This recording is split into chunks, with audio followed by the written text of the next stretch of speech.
سورۃ الانعام کی آیت نمبر 136۔ اعوذ باللہ من الشیطان الرجیم، بسم اللہ الرحمن الرحیم، وَكَذَلِكَ زَيَّنَ لِكَثِيرٍ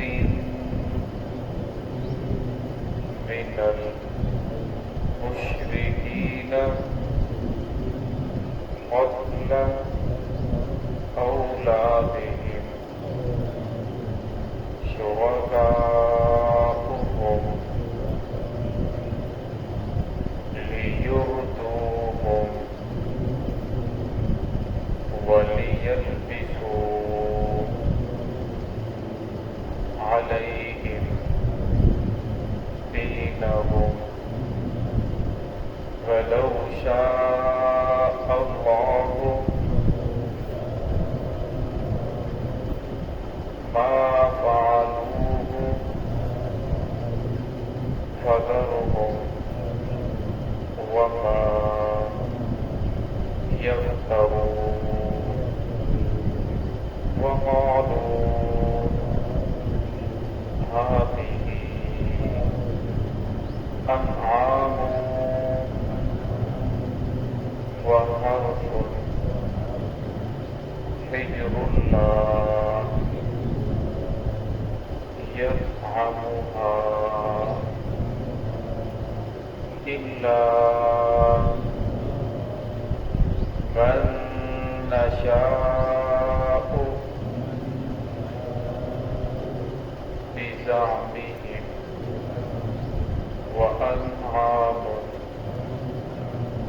حرمت ظهورها وأنعام لا يذكرون اسم الله عليه افتراء عليه سيجزيهم بما كانوا يفترون۔ بسم الله الرحمن الرحيم، وكذلك زين لكثير من المشركين قتل أولادهم شركاؤهم ليردوهم وليلبسوا عليهم دينهم فلو شاء الله ما فعلوه فذرهم وما يفترون وقالوا هذه أنعام وحرث حجر لا يطعمها إلا من نشاء بزعمهم وأنعام حرمت ظهورها وأنعام لا يذكرون اسم الله عليها افتراء عليه سيجزيهم بما كانوا يفترون۔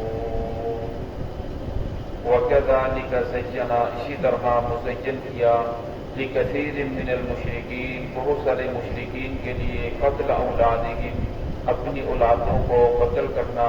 شرکاؤہم، ان کے شریکوں نے، لیردوہم، تاکہ وہ ان کو ہلاک کر دیں، ولیلبسوا علیہم دینہم، اور تاکہ وہ غلط ملت کر دے ان پر ان کے دین کو، ولو شاء اللہ، اگر اللہ رب العزت چاہتا، ما فعلوہ، وہ ایسا نہ کرتے، فذرہم، پس آپ انہیں چھوڑ دیں، وما یفترون، اور اس چیز کو جو وہ افتراء باندھ رہی ہیں، وقالوا هذه انعام وحرث حجر اللہ، اور وہ کہتے ہیں کہ یہ چھپائے اور یہ کھیتی حجر اللہ، یہ ممنوع ہے، لا یطعمها، اسے کوئی نہیں کھا سکتا، الا من نشاء، مگر وہ جسے ہم چاہیں،